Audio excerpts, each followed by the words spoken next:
Bonjour à tous. Bienvenue à l'atelier de présentation du projet Refugees World School. Je suis Fanny de Caluet, je suis stagiaire au sein de la plateforme Mineurs en Exil et je serai la personne responsable d'encadrer cet événement aujourd'hui.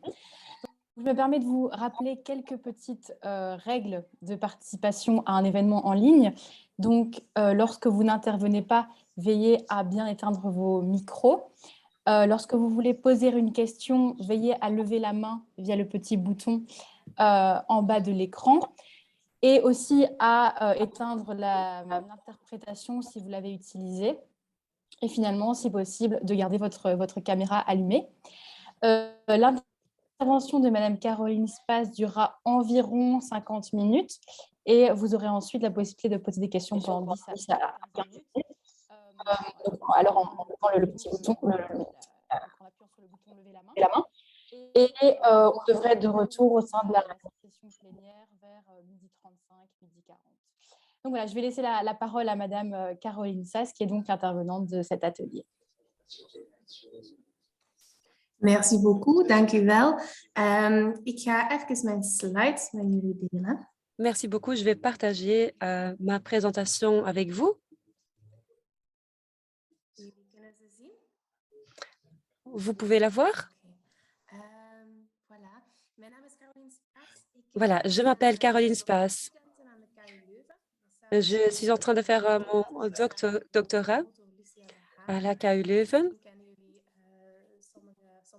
Ma promotrice, c'est Lucia De Haan. Il y en a peut-être parmi vous qui connaissez son nom. Nous sommes en train de faire des recherches sur le bien-être des jeunes réfugiés dans l'enseignement. Donc, je fais mon doctorat, mais je suis également psychologue de jeunes. Je fais aussi un travail clinicien et je suis aussi thérapeute familiale. Et nous travaillons beaucoup avec des familles de réfugiés et nous proposons un soutien thérapeutique. C'est comparable à la deuxième oratrice de ce matin, c'est Catherine. Aujourd'hui, je vous présente quelques constatations de deux de nos recherches. Le premier projet, c'est le projet des Nez Rouges et ensuite, il y a le Refugees Well School projet. Voilà. Refugees Well School is eigenlijk een Europees onderzoeksproject. Dus dat is een onderzoeksproject wat we hebben uitgevoerd in België, maar ook nog in 5 andere landen. En de coördinatie van het project zit in Gent bij professor Ilse Derluin. In totaal hebben dus 6 landen deelgenomen. Dat zijn België, Denemarken, Finland, Zweden, Noorwegen en de UK. In een onderzoek naar de effectiviteit van psychosociale interventies voor jongeren met een vlucht- of migratieachtergrond op school. En zoals deze ochtend ook een beetje aan bod kwam, en je zie je van, als er wordt gesproken over het welbevinden van jongeren met een vlucht- of migratieachtergrond, zie je eigenlijk ook, zowel in de wetenschappelijke literatuur als in de praktijk, een beweging naar het gaan inbedden van zorg op school en het gaan inbedden van psychosociale interventies op school. Omdat we weten dat die schoolcontext op heel veel manieren een hele belangrijke context is voor jongeren met een vluchtverhaal. En niet alleen is het een laagdrempelige context om zorg te gaan bieden, maar het is ook een context waar die zorg eigenlijk waar dat die zorg ingebed kan worden in een context waar dat jongeren heel veel tijd doorbrengen. Maar ook een context waar dat heel veel van de uitdagingen waar deze jongeren voor staan, voortdurend aanwezig zijn. De interculturele ontmoetingen, het zoeken naar een plaatsje in het gastland, de school.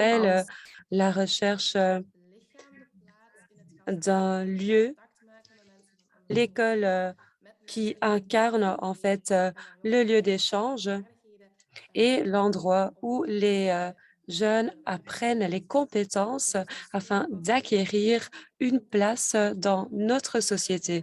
Donc, l'école est un contexte très important pour travailler le bien-être des jeunes. Aujourd'hui, Je ne vais pas vous présenter tant les résultats de ces interventions ou des recherches. Les constatations que je voulais partager avec vous aujourd'hui portent plus sur le bien-être des élèves à l'école. Nous avons mené notre recherche dans 10 écoles belges, à Anvers, Bruxelles, à Gand, à Diest. Nous avons aussi participé au projet des Nez Rouges parce que le projet a reçu des fonds du projet des Nez Rouges. C'est une recherche qui a été rendu possible par le projet des Nez Rouges. Et donc, c'était un projet pilote de Refugees Well School que nous avons mené dans 3 écoles à Anvers. Donc, une partie des résultats porte sur cela. Donc, le Refugees Well School, c'est dans une école secondaire et le projet pilote des Nez Rouges se situe dans des écoles primaires. Donc, nous avons une large couverture. Voilà ma présentation ou la construction de ma présentation.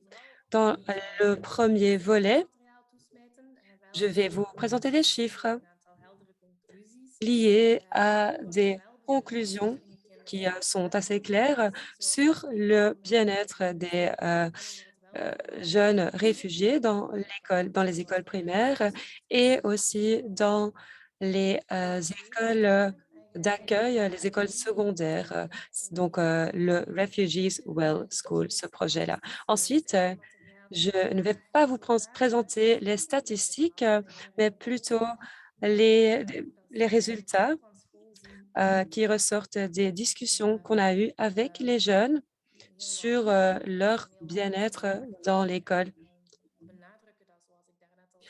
Pas mal de chercheurs insistent sur le rôle de l'école dans le bien-être des enfants, des élèves. Les écoles jouent un rôle important, mais il est également important de savoir quelle en est la vision des jeunes, comment ils vivent l'école, comment ils ressentent que l'école joue un rôle dans leur bien-être.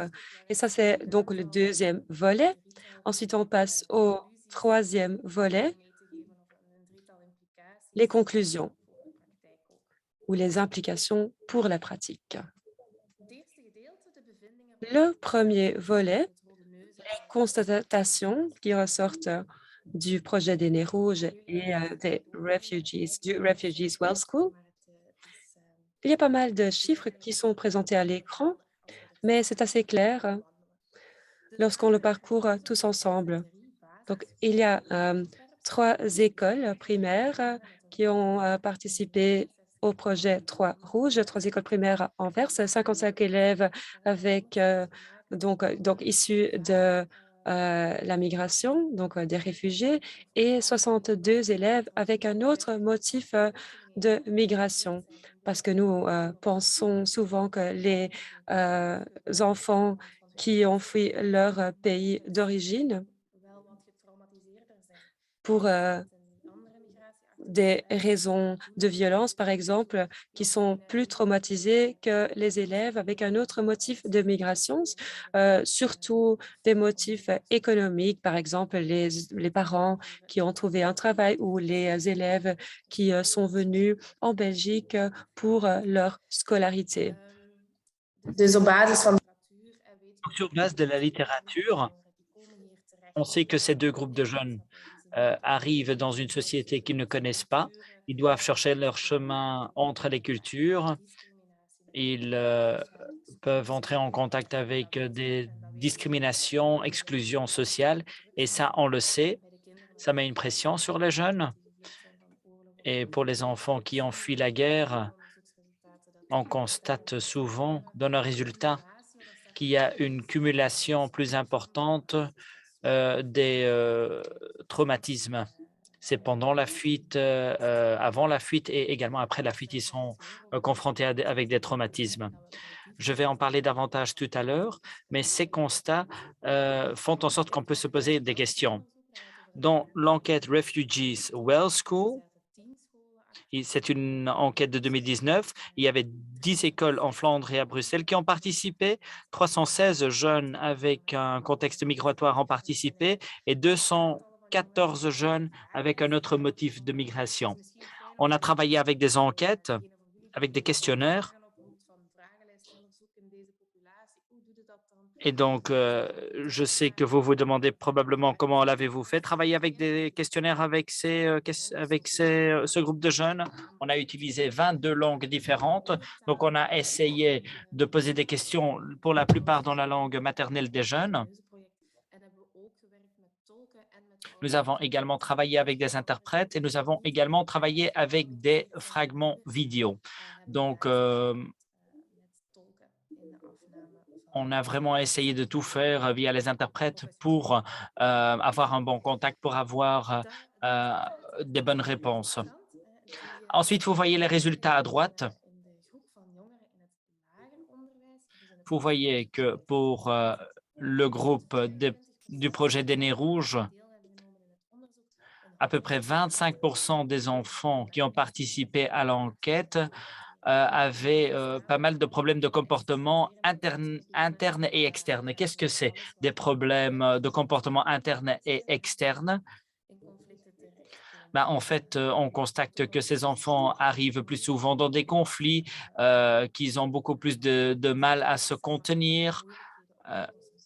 Ils ont également des difficultés de concentration, plus de mal à se concentrer et des problèmes de comportement interne. Ce sont en fait toutes les plaintes qui font référence à l'angoisse, par exemple, stress. Et donc, ça, ce sont les difficultés auxquelles ces jeunes sont confrontés. Il est donc très important d'indiquer que ce 24,6% et ce 26,2%, que c'est beaucoup. Certainement, si vous allez faire la comparaison,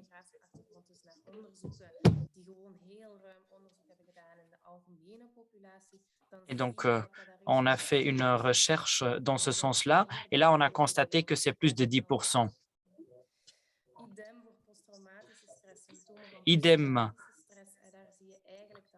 pour le stress post-traumatique. On constate que 28,3% des réfugiés et 32,8% des enfants dans le contexte migratoire ont beaucoup de stress post-traumatique. Ce sont en fait, ils revivent la situation, des cauchemars. Ils ont beaucoup de pensées qui sont liées à ce qui s'est passé avant. On n'a pas demandé ce qui s'est passé exactement parce qu'on sait que ce n'est pas si sensitif que ça. Ça peut être très compliqué pour les jeunes, mais nous avons regardé avec quelles plaintes ils étaient confrontés.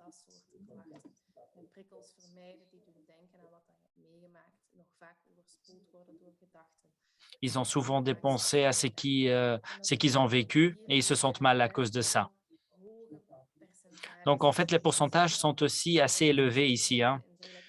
Je dis aussi élevés, certainement si on fait la comparaison avec la population générale et si on fait la comparaison avec la population des réfugiés et la population des migrants, c'est ce qu'on constate souvent, que ces stress post-traumatiques sont assez présents. Autre constat très important, c'est que 70% de tous les enfants disent qu'ils ne se sentent pas sûrs, qu'ils ne se sentent pas en sécurité dans les classes. Et ça, c'est quand même très remarquable. C'est également un constat très délicat. Il ne s'agit pas d'une erreur de la part des enseignants ou des écoles. Ce ne sont pas les écoles qui font de leur mieux. Ce n'est pas du tout ça le problème. Mais ça démontre que les interactions au sein des classes sont quand même difficiles. Lorsqu'on a des classes multiculturelles composées de différentes diversités, on constate qu'il y a beaucoup de difficultés. Il y a beaucoup d'enfants de différents niveaux, beaucoup de contextes différents. Le niveau du néerlandais est très différent aussi.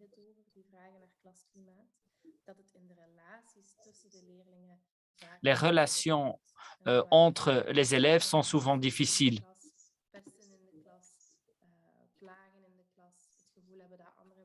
C'est avoir un peu le sentiment que les autres n'écoutent pas, que les autres rigolent lorsqu'on dit quelque chose.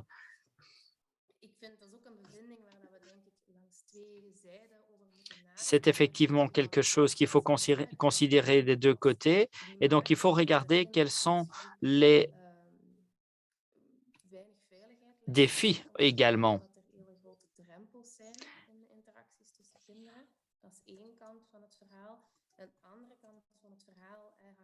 Autre côté de l'histoire, c'est lié à ce que Catherine a déjà dit ce matin. Ce sont des enfants traumatisés et lorsqu'ils sont traumatisés, on le constate également dans les relations qu'ils ont. On constate que ces jeunes entrent en conflit beaucoup plus régulièrement que d'autres parce que tout ce qui se passe dans les classes, ils vont le considérer comme une attaque personnelle, en fait. Et en fait, ils vivent constamment en insécurité. Et ceci a un impact dans les classes également. Alors, dans le projet des Nez Rouges, nous avons en fait constaté que les interventions ont eu un effet positif sur le climat dans les classes. Les jeunes se sentaient plus sûrs, plus en sécurité. Et pour les jeunes qui avaient le plus de plaintes post-traumatiques, là, nous avons quand même vu une amélioration au niveau des symptômes. Et on a constaté que ces jeunes se sentaient mieux parce qu'ils se sentaient plus en sécurité dans les classes. Et ça, c'était quand même un constat très, très intéressant. Pour le projet Refugees Well School, 7% des réfugiés et 5,6% des enfants des migrants rapportent des problèmes de comportement interne et externe. Ce n'est pas plus que la population en général. Donc ça, c'est un constat très intéressant aussi. Parce qu'en dehors des pourcentages, les pourcentages ici sont beaucoup plus élevés que dans le projet des Nez Rouges. Vous voyez que 50% des réfugiés et presque 39% des migrants indiquent qu'ils ont beaucoup de stress post-traumatique. Et donc, ça, c'est énorme. Hein? C'est vraiment énorme.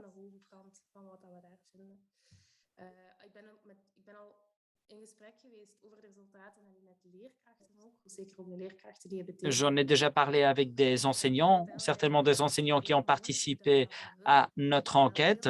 Et ces enseignants expliquent que cela reflète effectivement leur ressenti de la réalité.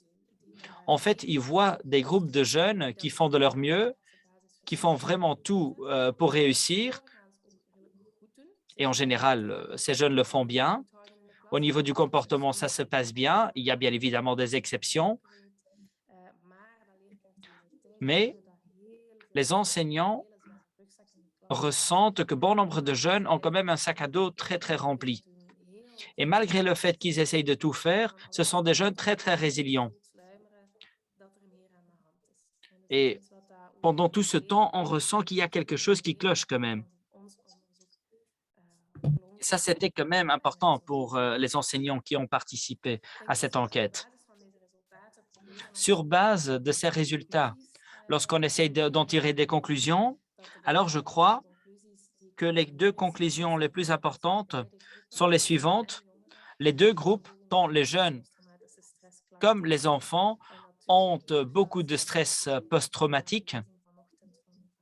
Et lorsqu'on pense à ce qui a déjà été dit ce matin lors de l'exposé de Catherine, ceci impacte les relations entre les jeunes, entre les élèves, et ceci impacte également le trajectoire à l'école. On sait qu'il y a également des symptômes. Il y a beaucoup de jeunes qui ont pas mal de arousal, des problèmes de concentration, des jeunes qui pensent surtout à ce traumatisme. Ce sont des jeunes qui sont vraiment impactés par l'angoisse qu'ils ont vécue. Et ceci peut bien évidemment compliquer le processus d'apprentissage. Et ceci fait que les jeunes vont stagner à un certain moment. Et je crois que c'est quelque chose qu'on constate assez régulièrement au niveau clinique.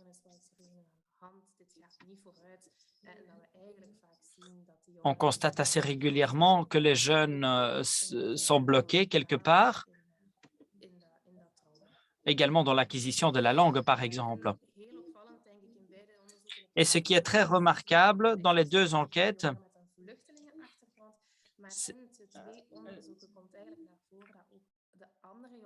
dans ces deux enquêtes, que les jeunes ont beaucoup de problèmes de stress post-traumatique et ça, c'est un constat très, très important, certainement au niveau politique aussi. Lorsqu'on parle à un traumatisme, lorsqu'on pense à un traumatisme, on sait quelles sont les histoires des réfugiés, on sait que c'était compliqué on connaît tous les images de la Syrie et de l'Irak, mais pour les jeunes dans le contexte migratoire, on n'a pas tellement de compréhension, on ne voit pas tellement ces images. Et donc là, la situation est différente. Donc, si ces jeunes disent qu'ils sont traumatisés, il est quand même important d'indiquer qu'il faut également pouvoir comprendre que ces jeunes peuvent également avoir ce problème, même s'ils ne viennent pas d'un pays qui est en guerre. Et donc, en route, ceci crée des traumatismes considérables parce que ces jeunes sont également séparés de leur famille. Et il y a également des facteurs ici dans le pays hôte qui peuvent faire en sorte que ces jeunes soient traumatisés. Les jeunes sont exclus au niveau social, ils sont confrontés à la discrimination et on sait que ça peut être traumatique.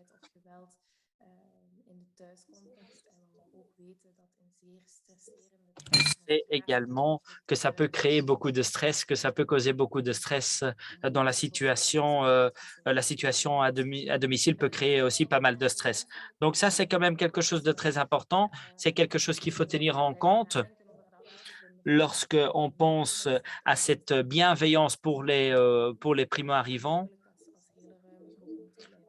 Ça, il faudra quand même le tenir en tête. On a encore fait quelques analyses supplémentaires. Et là, nous avons en fait regardé et on s'est demandé ces problèmes de comportement, est-ce que ça peut être lié à d'autres facteurs? Ça, c'est une question que nous avons posée. Et très concrètement, nous avons regardé le lien avec le stress matériel et l'insécurité. Donc, le fait qu'il y a trop peu d'argent pour joindre les deux bouts, le sentiment d'insécurité, le fait d'avoir trop peu de vêtements, pas avoir assez d'alimentation, ça, ce sont des soucis qui créent des problèmes de bienveillance. Et ensuite, également, la situation en Belgique peut également créer des problèmes supplémentaires, Ruud. C'est en fait une recherche qui a été faite dans 5 pays différents. Donc, ce sont des chiffres européens et il y a plus de 1500 jeunes qui ont été impliqués. Et en fait, nous avons constaté que le fait qu'il y a plus de stress dans la vie journalière peut créer plus de problèmes pour ces jeunes, tant au niveau interne comme au niveau externe. Et ce bienveillance, c'était un autre point sur lequel nous avons posé des questions. Et on constate donc que ces deux éléments font en sorte qu'ils se sentent moins bien. Si vous avez été séparé de votre famille en cours de route, ça mène à plus de problèmes internes, donc c'est-à-dire plus de problèmes d'angoisse et également plus de stress post-traumatique. Mais ça, c'est uniquement pour les réfugiés. On ne voit pas de lien pour les enfants dans un contexte migratoire normal. Mais donc, ce sont bien évidemment des analyses statistiques. Donc, on regarde si les résultats sont significatifs. Si ce n'est qu'un seul élève qui est confronté à un tel problème, on ne peut pas dire que tout le monde est confronté à un tel problème. des sentiments de discrimination et je crois que ça, c'est effectivement le plus visible. Il se peut que cela impacte à différents niveaux. Au moment où il y a plus de discrimination, il y a plus de problèmes. Il y a également plus de symptômes de stress post-traumatique. Et là, nous avons vu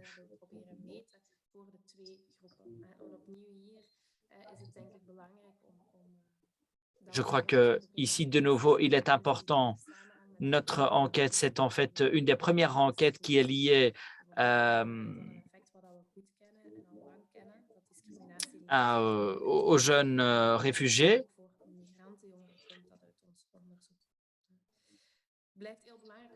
Ça reste aussi très important d'indiquer que ce sont des statistiques qui ne peuvent pas permettre de faire des liens causaux.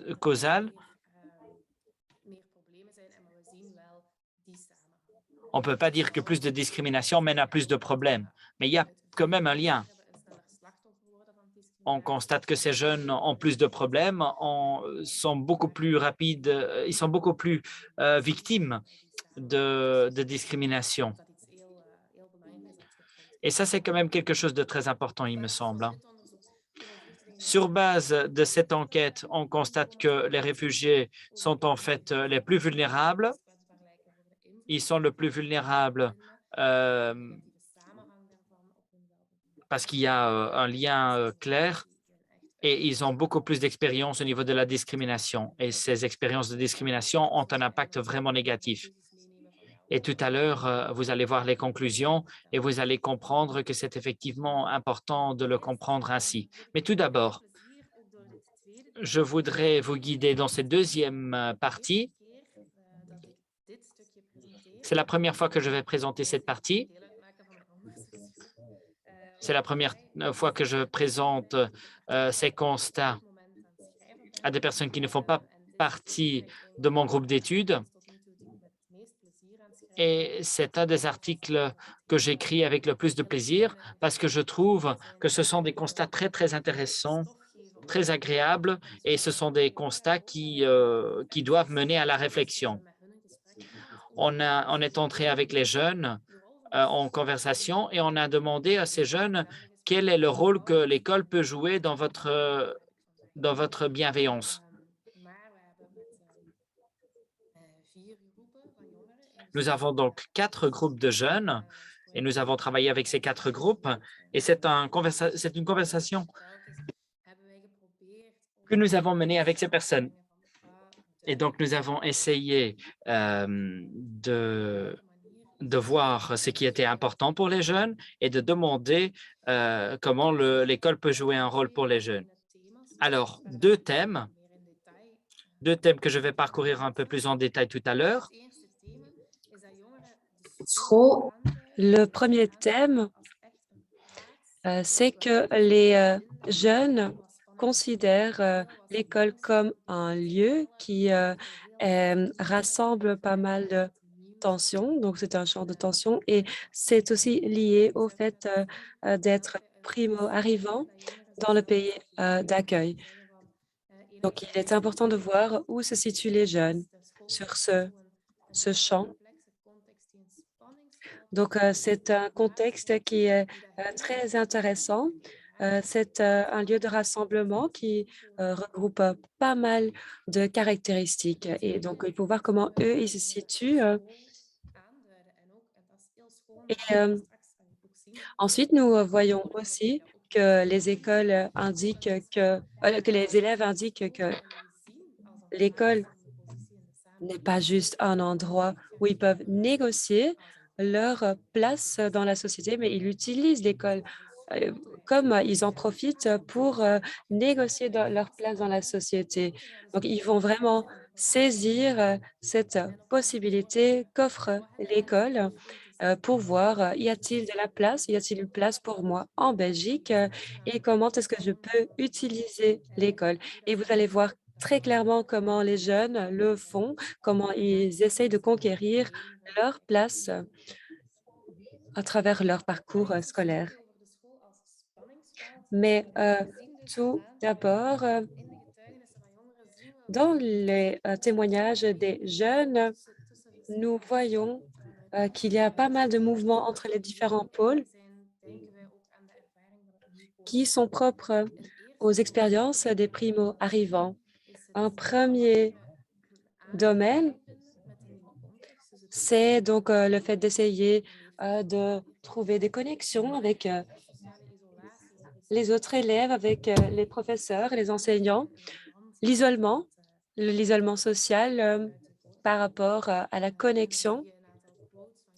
Et là, vous voyez des citations de jeunes qui disent « Ah, je n'ai pas beaucoup d'amis dans l'enseignement auquel je n'y arrive pas et je n'ai pas d'amis belges. » Et de l'autre côté, des témoignages de jeunes qui disent comment ils trouvent cette connexion et l'importance de la connexion avec les autres élèves, avec les enseignants. Lorsqu'on demande ce qui fait qu'ils se sentent mieux à l'école, ils vont faire référence à la connexion avec les enseignants, avec les élèves.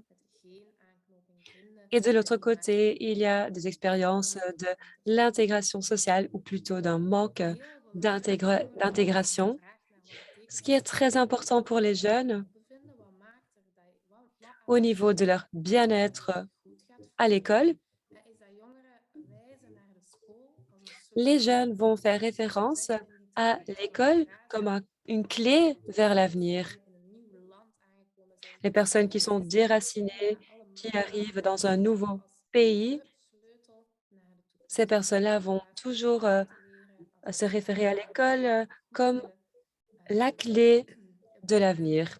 C'est l'endroit, c'est le lieu où ils se sentent bien, c'est l'endroit où ils vont apprendre un métier, où ils vont développer leur identité. De l'autre côté, et ça met leur bien-être sous pression, il y a des obstacles qu'ils rencontrent dans leur trajet scolaire. Ce sont des obstacles qui sont liés aux facteurs de stress liés à l'intégration et à l'histoire de la migration. Dans la dernière citation, vous le voyez très clairement.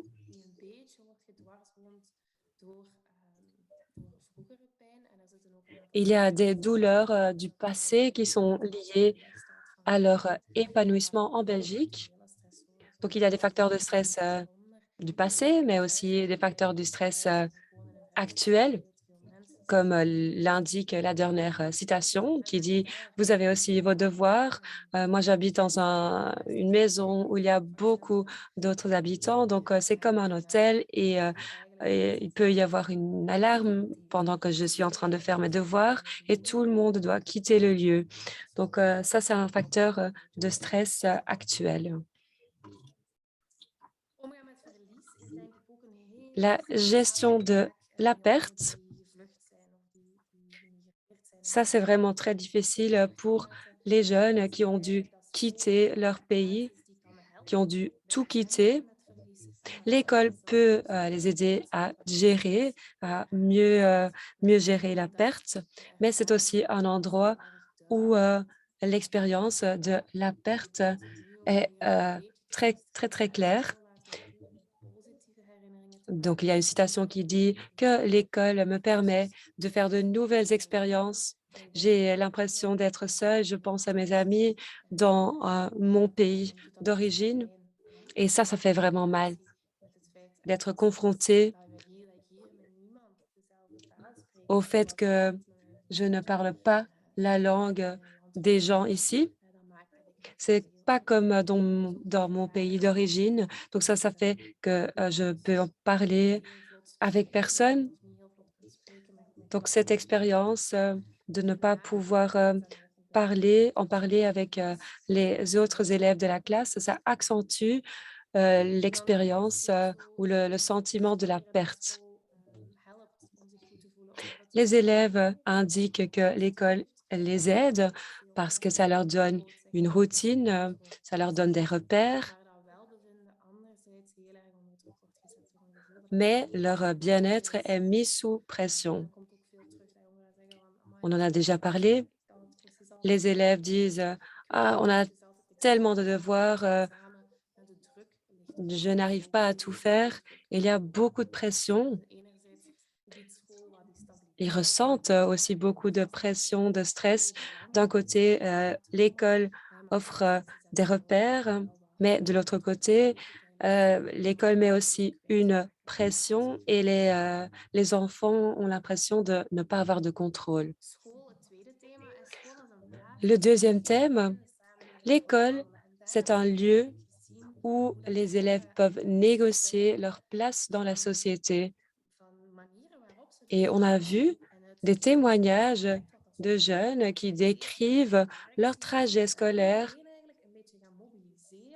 et où ils vont mobiliser tout le monde pour voir où comment ils peuvent se développer, comment ils peuvent s'épanouir et de quelle manière. Et c'était très intéressant d'écouter ces témoignages, d'en discuter avec eux. Il y avait beaucoup de passion, beaucoup d'enthousiasme déployé dans ces témoignages, mais il y avait aussi beaucoup de doutes, beaucoup d'angoisse. Les jeunes vont essayer d'utiliser l'école comme un endroit où ils peuvent essayer de réconcilier leur culture, leurs habitudes et ils vont voir si en Belgique, il y a moyen d'avoir un avenir, par exemple, s'ils portent le voile, mais aussi le fait de prier, par exemple. Il y a un jeune qui a dit, on s'est rendu à 30 dans le bureau du directeur et on lui a demandé de pouvoir prier. Et on a proposé d'aller à la classe d'islam pour voir si la possibilité existe d'y prier. Donc les jeunes cherchent à voir si c'est possible. Donc les jeunes vont vont essayer de voir ce qui ce qui leur aide ce qui les aide à se sentir mieux à l'école. Négocier la représentation. Les gens disent on veut se voir représenté à l'école, on ne veut pas être exclu des autres.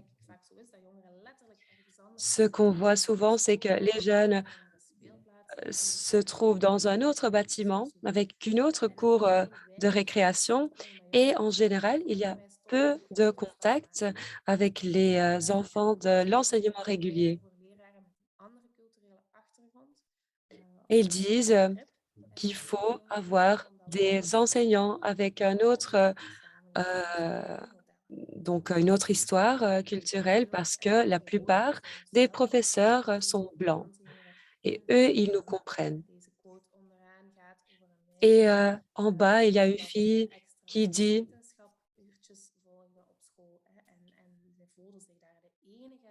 qu'elle était la seule de l'enseignement d'accueil qui suivait des cours de sciences dans l'enseignement régulier. Les jeunes demandent si leur voix est entendue. Ils nous demandent, est-ce que vous avez vraiment envie de nous entendre? Et ils sentent que l'école est un endroit très important pour s'exercer, pour voir si l'école veut bien entendre leur opinion. Est-ce que l'école peut nous enseigner comment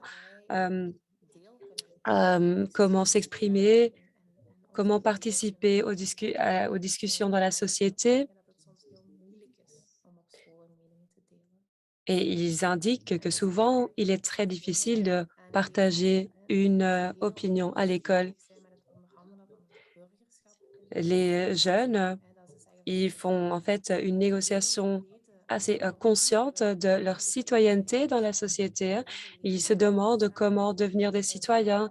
Ils veulent apprendre beaucoup de choses sur la société. Ils veulent savoir ce qui se passe, ce qui est important ici en Belgique, ce qu'il faut savoir. Et ils demandent aussi de savoir comment développer la société de l'avenir, comment ils peuvent devenir des citoyens qui participent à la construction de la société. Donc, ils demandent d'apprendre les choses et les compétences qui sont importantes pour participer activement à la société. Et ils le mettent en contraste avec ce qu'ils apprennent maintenant sur l'histoire belge, la dynastie, etc. Ils disent que c'est pertinent, mais il faut aussi apprendre les outils pour participer au développement de la société et pas juste sur le passé. Voilà. C'était ce qu'on a constaté pendant les recherches et j'ai essayé d'en distiller les conclusions qui peuvent aussi nous mettre en lien avec la pratique. Je pense que les constats dans la première partie, au niveau des 2 projets de recherche, les 2 projets nous montrent très clairement que le bien-être des jeunes est sous pression et les chiffres en témoignent, tant au niveau de l'enseignement primaire qu'au niveau de l'enseignement secondaire et tant pour les jeunes issus de l'exil ou de la migration. Aussi, le climat de l'école sur donc les interactions négatives entre les élèves à l'école, dans la classe, d'un côté, et aussi l'impact de la discrimination nous invite à avoir une perspective relationnelle sur le bien-être à l'école.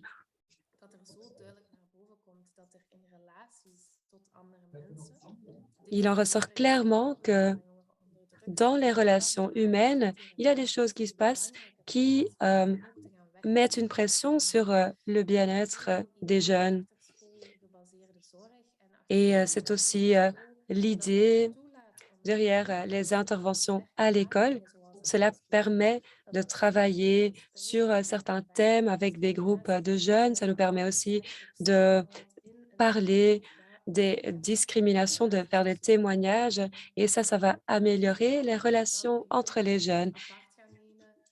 C'est pas du tout la même chose que prendre les élèves à part pour discuter séparément. Et ne me comprenez pas mal, il y a sans doute, sans aucun doute, des élèves pour qui c'est très intéressant d'avoir des discussions séparées, mais il faut aussi autre chose.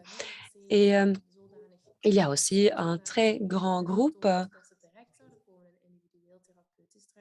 qui ne souffre pas autant qu'il devrait de suivre des séances thérapeutiques individuelles, mais qui plutôt aurait tout intérêt à avoir une discussion en groupe pour apprendre sur la société, en fait, et comment participer à la société. Donc, travailler le bien-être de cette manière, ça donne un tout autre accent à la prise en charge des jeunes parce on les traite toujours de manière individuelle. On va toujours prendre les élèves à part. On va leur dire, tu dois travailler tes difficultés. Mais ici, on voudrait plutôt mettre l'accent sur le travail en groupe pour leur dire, voilà comment faire en sorte que la société devienne un endroit où vous pouvez vous sentir bien. Et cette perspective relationnelle sur le bien-être, le rôle de l'école dans le bien-être des jeunes. Donc, sur ce volet, je voudrais vous dire que le contexte scolaire, c'est un miroir d'expériences où il y a beaucoup de nouvelles expériences, beaucoup de choses qui se passent. Il y a beaucoup de processus et d'éléments qui sont essentiels pour l'avenir et qui sont essentiels afin de négocier sa place dans la société. Donc, il est très important de le prendre en compte dans le contexte scolaire, surtout en connaissant les expériences des jeunes.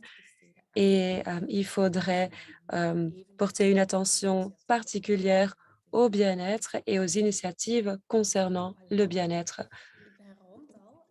Voilà, j'ai terminé pour aujourd'hui avec ma présentation. Donc, ça nous laissera un peu plus de temps pour des questions. On devait s'arrêter un peu plus tôt pour des raisons techniques, mais voilà.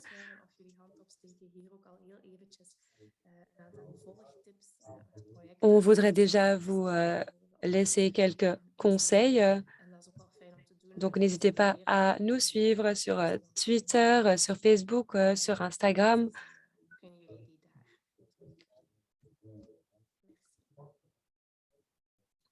Un grand merci pour votre intervention. On va désormais passer aux questions. Alors, vous pouvez lever la main via le petit bouton réaction et puis lever la main. Et du coup, je vous donnerai la parole. Vous pouvez aussi les poser dans le chat si vous préférez.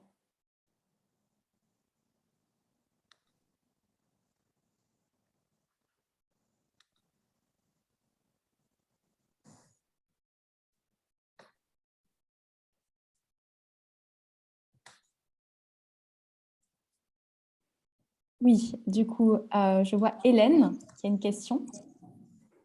Ja, heel erg bedankt. Eerst en vooral heel erg bedankt voor Merci deze... beaucoup.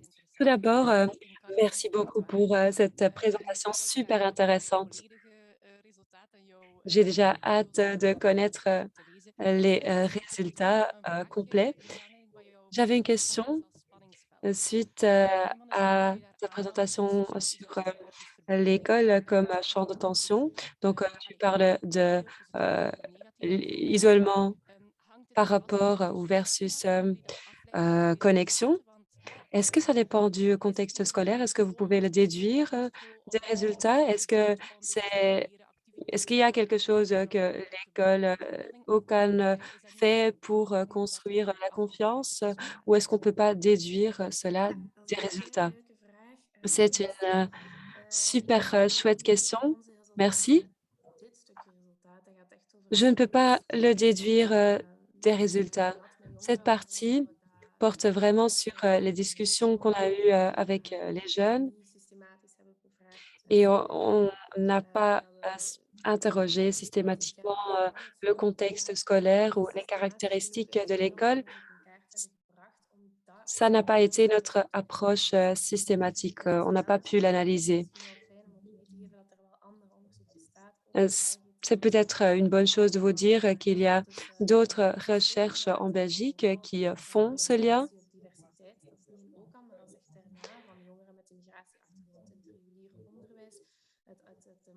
Il y a aussi des recherches sur les jeunes issus de la migration dans l'enseignement régulier. Par exemple, la manière dont les jeunes approchent la diversité. C'est une recherche très importante de ma collègue Aguilar, Oran Aguilar. Ce sont des projets de recherche très intéressants qui proposent cet angle-là. Merci, je connais cette recherche, en effet. Mais voilà, c'était ma question. Merci pour ta réponse, Claire.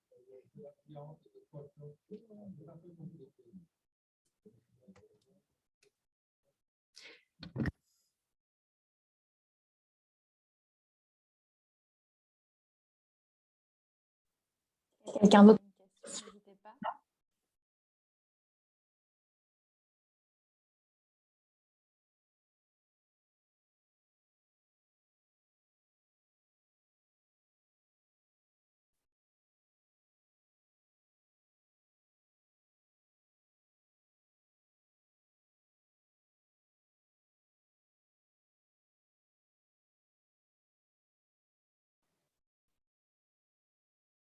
Je ne vois pas d'autres questions. Je vais déjà vous mettre le lien vers la plénière dans le chat que vous pourrez rejoindre juste après pour le mot de fin.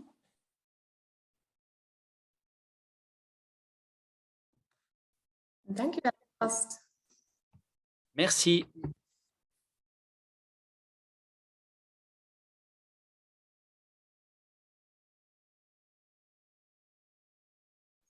Écoutez, excusez-moi, j'essaie de lever la main, mais comme je ne trouve pas où lever la main, je me permets de prendre la parole. sans votre autorisation. Je me demandais si... D'abord, merci pour la présentation. Je ne vois plus la personne qui a présenté. Bon, toutefois, je vais quand même poser ma question. Voilà, c'était effectivement fort intéressant, basé sur ce que les jeunes ont aussi à demander, enfin, sur certaines recommandations des jeunes qui sont très concrètes aussi, des recommandations qui peuvent être diffusées largement vers les acteurs de terrain, mais peut-être aussi au niveau politique pour ce que d'autres intervenants ce matin disaient voilà, sur une réflexion, sur une approche plus systémique. Et je me demandais comment les résultats de ces recherches et de ces travaux étaient utilisés maintenant, étaient mobilisés, capitalisés pour faire avancer en fait ou améliorer la situation de ces enfants dans l'enseignement.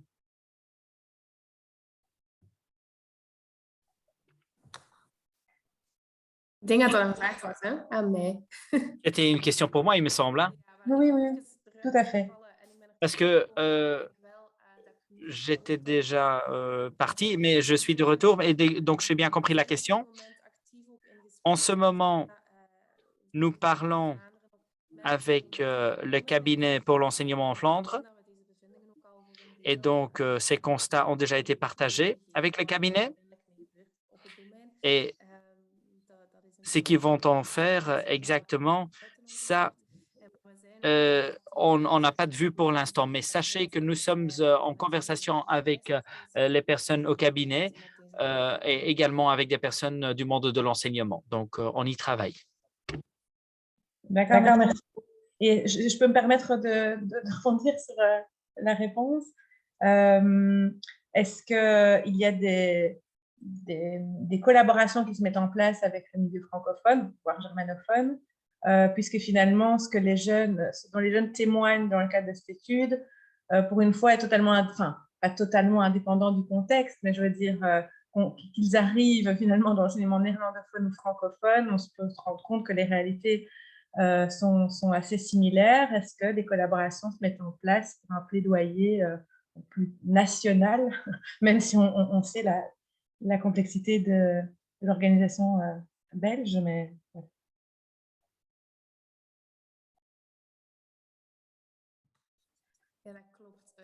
Oui, tout à fait.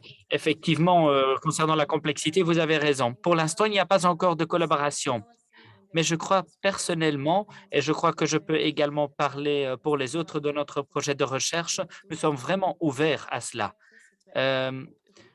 Nous travaillons également déjà au niveau européen. On travaille déjà avec certains hommes politiques au niveau européen. Mais en Flandre, on constate que on ne travaille pas souvent ensemble avec des organisations francophones et je crois que ça va dans l'autre sens aussi. Et si vous avez peut-être des organisations en tête dont vous dites que ce serait intéressant de faire la connexion, je suis preneuse. Hein. On est vraiment ouvert à cela.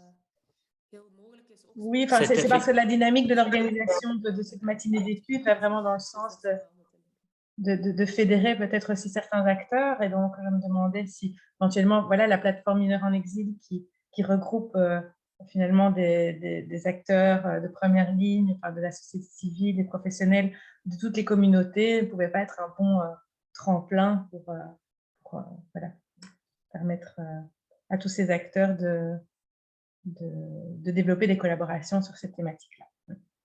Merci.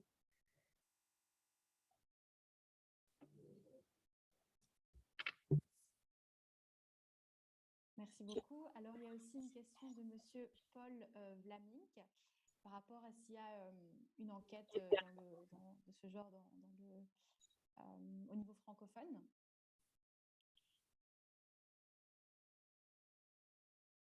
Pardon, c'est une question qui m'était adressée, mais j'ai dû désactiver d'abord l'interprétation pour vous entendre en français. Je n'ai pas entendu le début de la question, excusez-moi, si ça m'était adressé en tout cas. Alors, je ne sais pas exactement à qui la question est adressée. Peut-être que Monsieur Vlamink peut prendre la parole.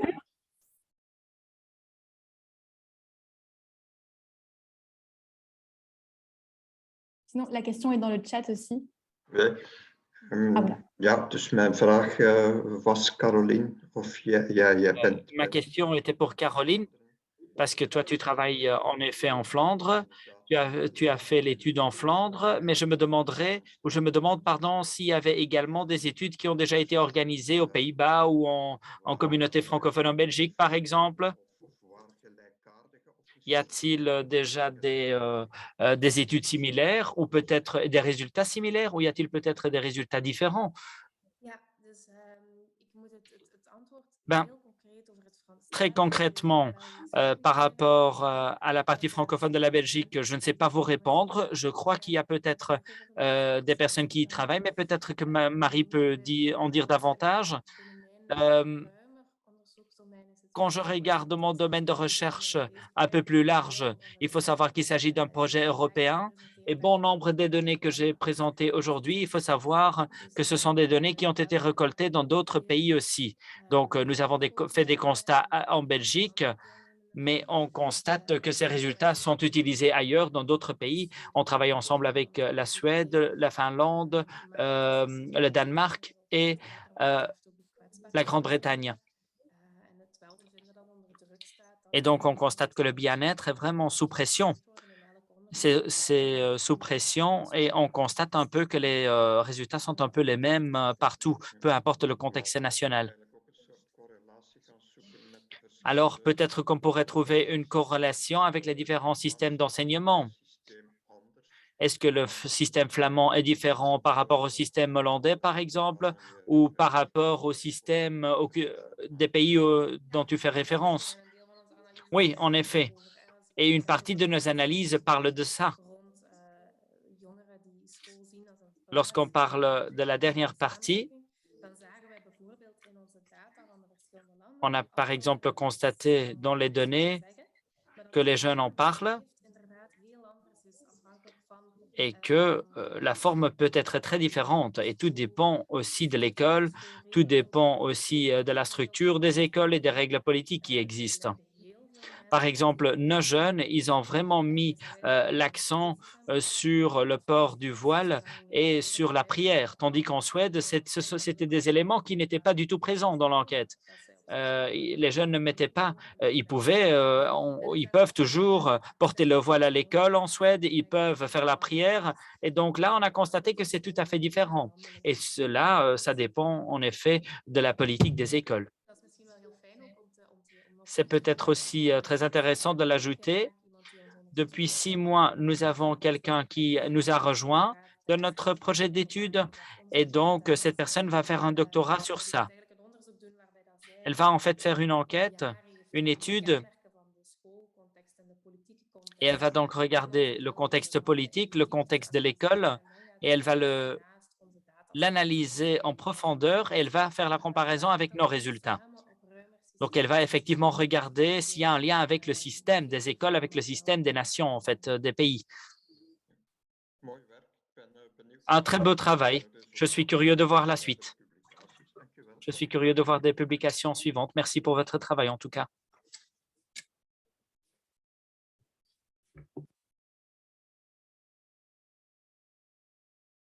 Merci à tous. Alors voilà, s'il n'y a pas d'autres questions, je vais déjà poster le lien vers la plénière dans le chat. Voilà. Donc voilà, s'il n'y a pas d'autres questions, vous pouvez rejoindre ce lien-là. Merci à tous.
Recording in progress.